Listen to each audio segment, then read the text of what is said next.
Hello students.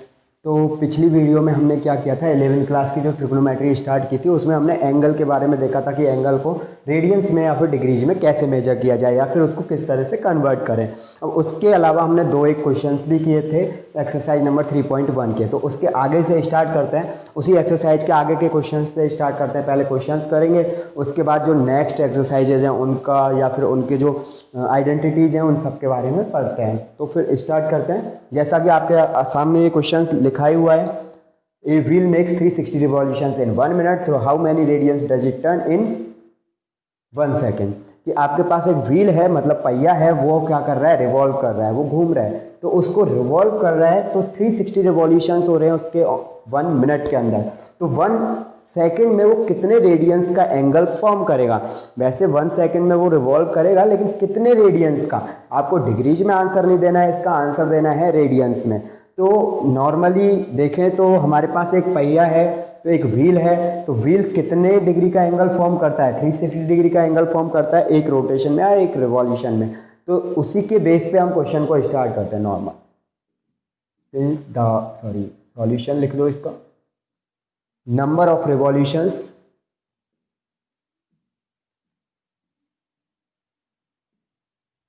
Made by the wheel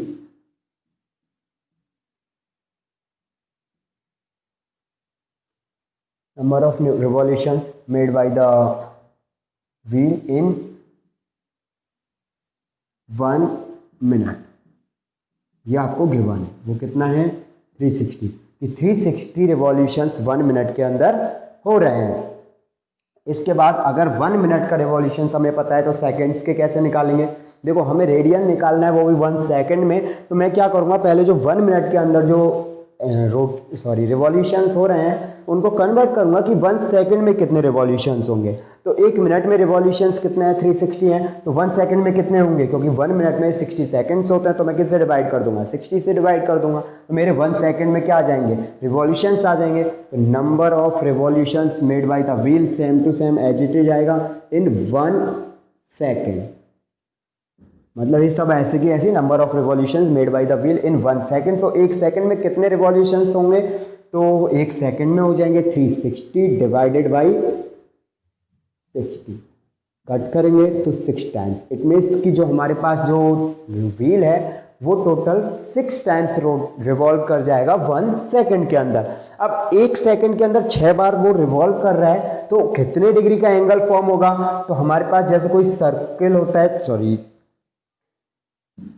जो wheel होता है वो सर्कुलर होता है। सर्किल के अंदर उसके सेंटर पे जो एंगल फॉर्म होता है एक पूरे रोटेशन में, वो कितना होगा 360 डिग्री, जिसको हमने पिछली वीडियो में देखा भी था। 360 को हम रेडियंस में क्या बोलते थे, 2 पाई रेडियंस बोलते थे। तो 2 पाई रेडियंस के अकॉर्डिंग ही हमें रेडियंस में इसकी वैल्यू बतानी है कि कितने रिवॉल्यूशंस में कितने रेडियंस का एंगल फॉर्म हो जाएगा। तो मैं क्या करूंगा, in a complete revolution, in a complete revolution, number of, एक मिनट, नंबर नहीं, the in a complete revolution the wheel makes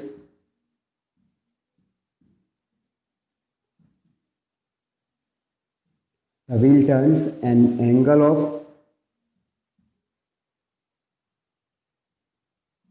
360 degree. ये हम सबको अच्छे से पता होता है कि जो हमारा व्हील होता है वो एक रोटेशन में या रिवॉल्यूशन में कितने का एंगल फॉर्म करता है, 360 डिग्री। अब इस 360 डिग्री को मैं रेडियंस में क्या लिख सकता हूँ, 2 पाई रेडियन। वही पाई बाई 180 से मल्टीप्लाई करना है, 2 पाई रेडियंस आएगा। तो 2 पाई रेडियंस ये फॉर्म करेगा 1 रिवॉल्यूशन में। लेकिन 1 सेकेंड के अंदर हमारे कितने रिवॉल्यूशंस है, टोटल 6 रिवॉल्यूशंस। अभी आंसर आया है। तो 1 सेकेंड में कितने का एंगल फॉर्म हो जाएगा, 6 बार रोटेट कर जाएगा, तो 6 into 2 pi radiance.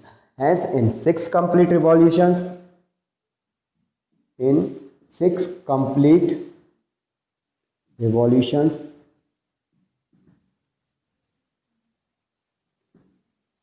the wheel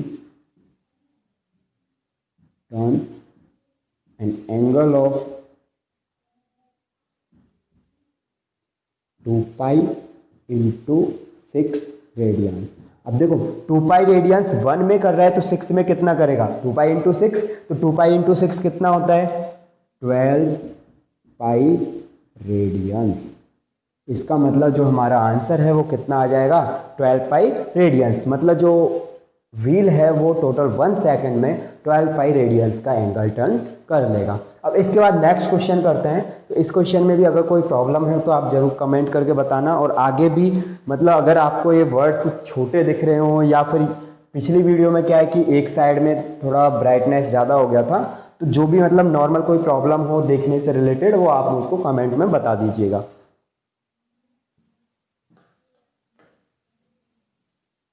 ये हमारा थर्ड क्वेश्चन था। इसके बाद नेक्स्ट क्वेश्चन लेते हैं।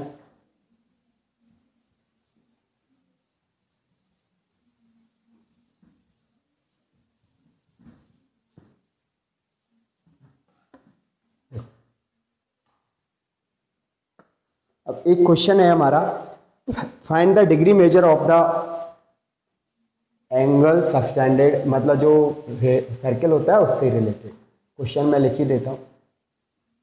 Find the degree measure of the angle subtended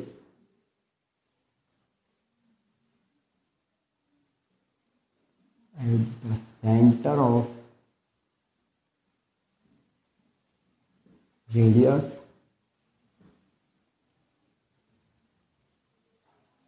(100 centimeter) by an arc of length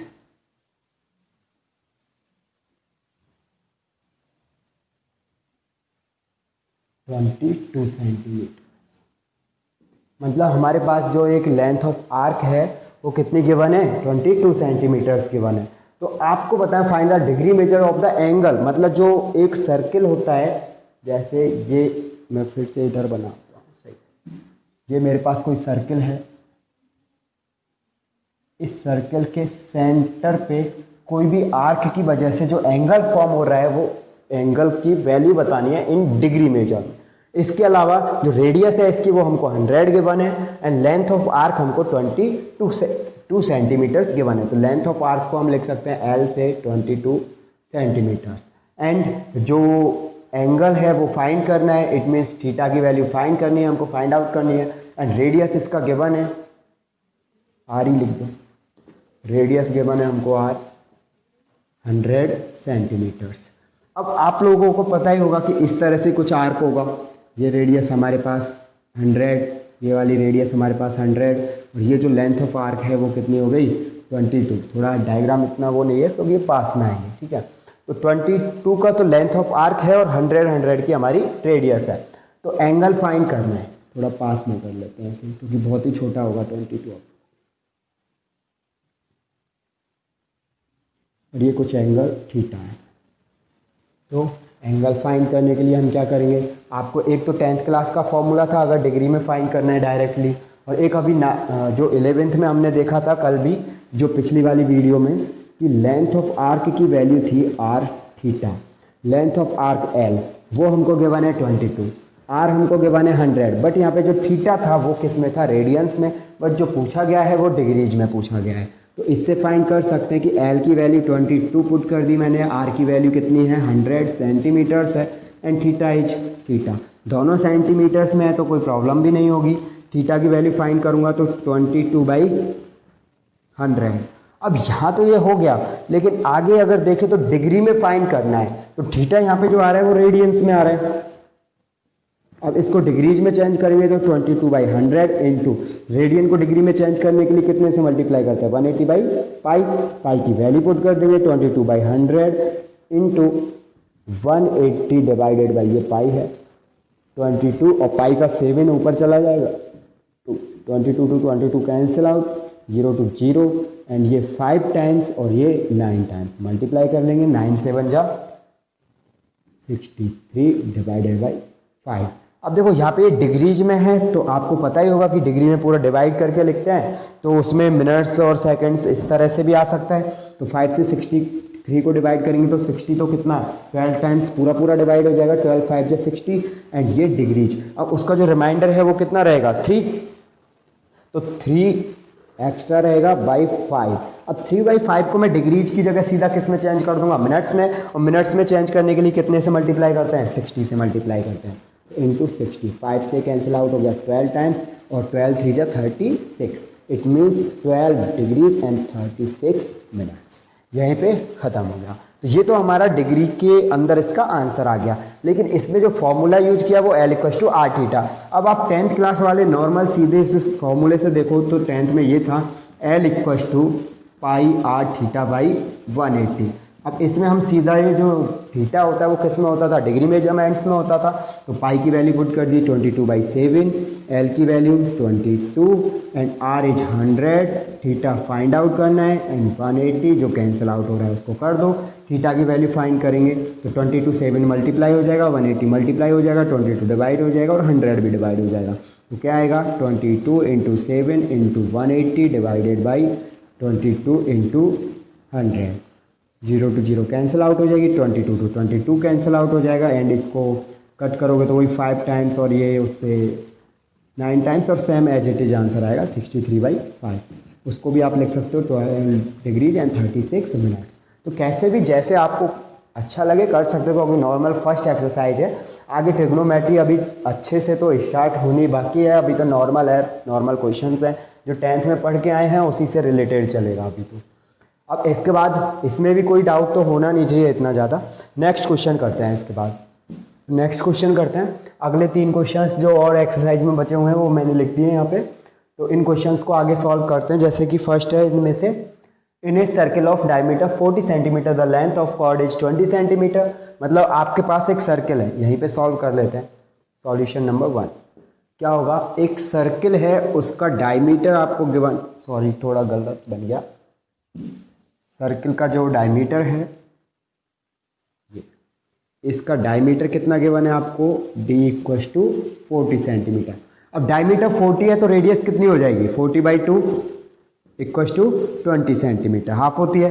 इसके अलावा आगे क्या गिवन है कि length of chord is 20 centimetre. तो इसकी कोई कॉर्ड है, कहीं भी बना सकते हो आप, ये इसकी कॉर्ड है और उसकी वैल्यू कितनी है 20 सेंटीमीटर्स। अब यहाँ से अगर मैं इसकी रेडियस को ऐसे ज्वाइन करता हूँ r, तो ये r कितना होगा 20 सेंटीमीटर्स और इधर का r भी क्या होगा 20 सेंटीमीटर्स। इसको OAB बोल दो। अब देखो ट्राइंगल AOB को देखें तो ऑल साइड्स जितनी भी हैं 20 20 20 तीनों साइड्स इसके इक्वल हैं। तो ये कौन सा ट्राइंगल हो जाएगा, इक्विलेटरल ट्राइंगल, समबाहु त्रिभुज। तो इक्विलेटरल ट्राइंगल के लिए क्या होगा कि इन ट्राइंगल, आप एक बार इसको लिख दो, in triangle AOB AO = OB = AB = 20 centimetres. तो हमारा जो ट्राइंगल AOB है वो कौन सा ट्राइंगल हो जाएगा, एन इक्विलेटरल ट्राइंगल जो भी है, ठीक है। तो ये हमारा इक्विलेटरल ट्राइंगल हो गया। तो इक्विलेटरल ट्राइंगल के एंगल्स कितने होते हैं 60 डिग्री होते हैं। अभी मैंने क्वेश्चन को पूरा कंप्लीट पढ़ा नहीं है तो दोबारा से आगे देखते हैं। तो इतने से तो इतना रिजल्ट निकलता है, find the length of minor arc of the chord. मतलब इस कॉर्ड की वजह से ये जो माइनर आर्क बन रहा है, अब देखो आर्क भी 2 होंगे, एक तो इस कॉर्ड की वजह से जो आर्क फॉर्म हो रहा है वो AB ये माइनर आर्क है यहाँ से यहाँ तक, और जो बड़ा वाला आर्क बन रहा है वो कौन सा होगा, मेजर आर्क होगा। तो माइनर आर्क की वैल्यू फाइंड करनी है तो माइनर की कैसे वैल्यू फाइंड करेंगे, लेंथ ऑफ आर्क के फॉर्मूले से। तो लेंथ ऑफ आर्क होता है कितना r × थीटा, क्योंकि थीटा किस में होना चाहिए, रेडियंस में। और हम 11th में हैं तो ध्यान रखना आगे से कि अब πr थीटा बाई 180 ना यूज करके क्या यूज करेंगे, r × थीटा यूज करेंगे। तो r की वैल्यू तो हो गई 20 सेंटीमीटर्स गिवन है। एंड थीटा की वैल्यू जब हमने इसको प्रूव कर ही दिया कि इक्विलेटरल ट्राइंगल है तो इसके जो सारे एंगल्स होंगे वो एंगल्स कितने होंगे 60 डिग्रीज। अब रेडियंस में अगर लिखें तो 60 डिग्री को जो एंगल AOB है वो कितना हो जाएगा 60 डिग्री, जिसको हम डिग्री से अगर रेडियंस में चेंज करें तो क्या होगा, सॉरी π/180 कैंसिल आउट हो जाएगा, 60 से 183 टाइम्स तो π/3। और ये मैं पहले भी बता चुका हूँ कि 60 डिग्री को हम π/3 रेडियंस बोलते हैं, जो कि हमें याद भी रखना है। तो यहाँ हो गया इसकी वैल्यू π/3 रेडियंस, तो यहाँ पे डायरेक्टली वैल्यू पुट कर सकते हैं π/3, तो कितना आंसर आएगा 20 π/3 और सेंटीमीटर्स। मतलब आगे आप इसको सॉल्व करके यहाँ भी छोड़ सकते हो 20 π/3। वैसे अगर चाहो तो पाई की वैल्यू पुट कर सकते हो 3.14 या फिर 3.14 या 22/7, आगे भी सॉल्व कर सकते हो, कोई प्रॉब्लम नहीं है। बट ज़्यादा ये कटेगा नहीं, तो कटने की वजह से मैं इसको यहीं पे छोड़ रहा हूँ 20 π/3। ठीक है, इसके बाद नेक्स्ट क्वेश्चन देखते हैं। हमें बस यही फाइंड करना था, find the length of minor arc, तो वो हो चुका है। नेक्स्ट क्वेश्चन में if in to circles arcs of the same length subtended angle 60 degree and 75 degree at the centre, find the ratio of their radii. मतलब आपको दो circles given है, कितने सर्कल्स हैं, 2 सर्कल्स गिवन है, उनके आर्क्स कैसे गिवन है, उनके आर्क की जो लेंथ है वो सेम है एंड उनके एंगल्स अलग अलग हैं, एक का एंगल 60 डिग्री है और सेकंड का 75। ये तो मिटा देता हूं, इतना सही था।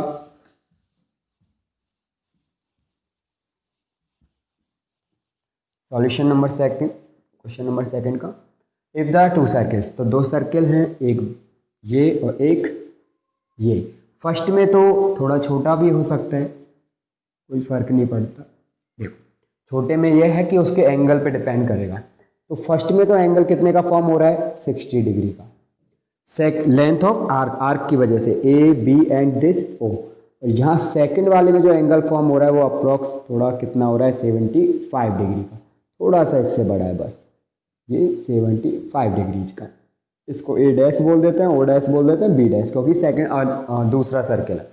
तो फर्स्ट में तो ये हो गया, सेकंड में ये हो गया।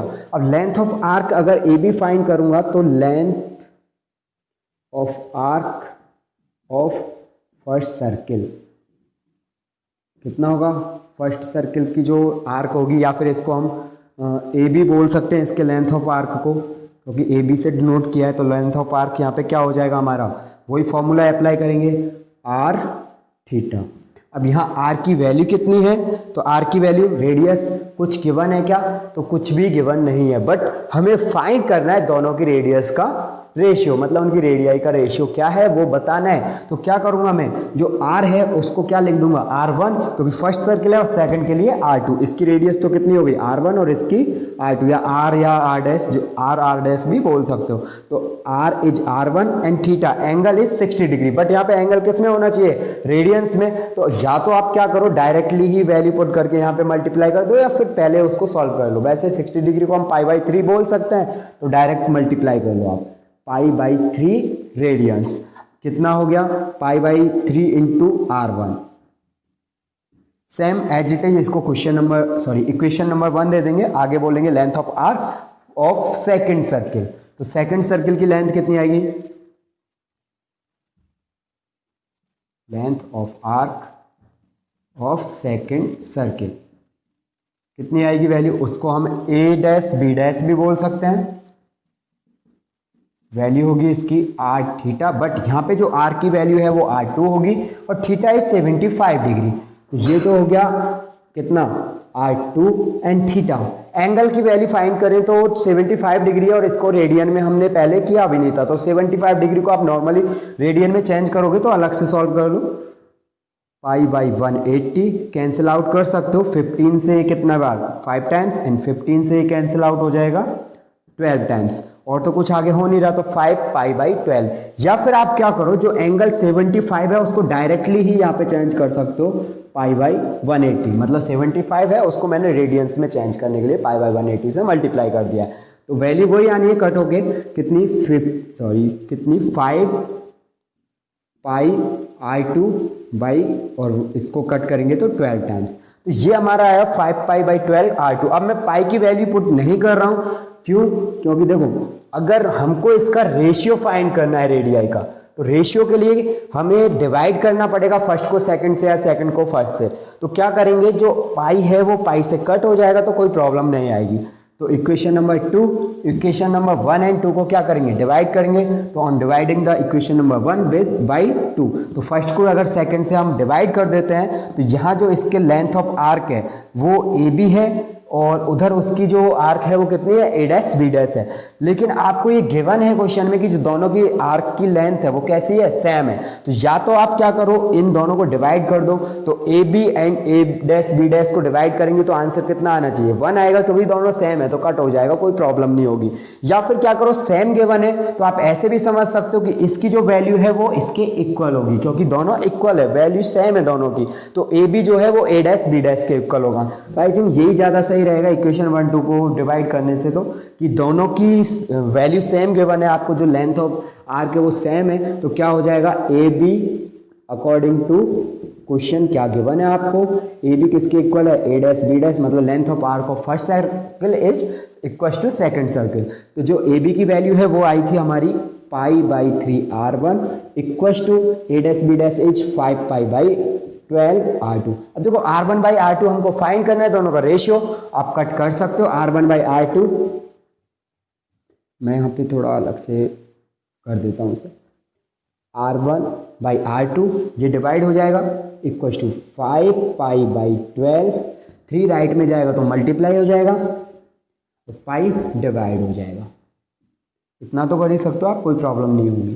पाई से पाई कट और 3 से 12 4 टाइम्स, कितना आया 5/4। मतलब जो दोनों की रेडियाई है उसका जो रेशियो है वो कितना रहेगा, 5/4। Thus the ratio of radii is r1 is to r2 equals to, इसको थोड़ा इधर करो, एक मिनट दिख रहा नहीं होगा शायद, नीचे ऊपर लिख देता हूँ, जो नीचे दिख रहा नहीं हुआ उधर ही नीचे लिखना है, लेकिन r1 is to r2 equals to 5 is to, इसमें कोई प्रॉब्लम नहीं होगी। तो बस आपको क्या करना है, जो सर्किल गिवन है उसमें फॉर्मूला अप्लाई करना है, और फॉर्मूला अप्लाई करने के बाद आपको क्या करना है, उसको डिवाइड या फिर इक्वल कर देना है, क्योंकि सेम लेंथ गिवन है। अब इस क्वेश्चन में आपको क्या दे रखा है, लास्ट में आपको एक find the angle in radian through which A pendulum swings if its length is 75 centimetre. मतलब आपको एक पेंडुलम गिवन है।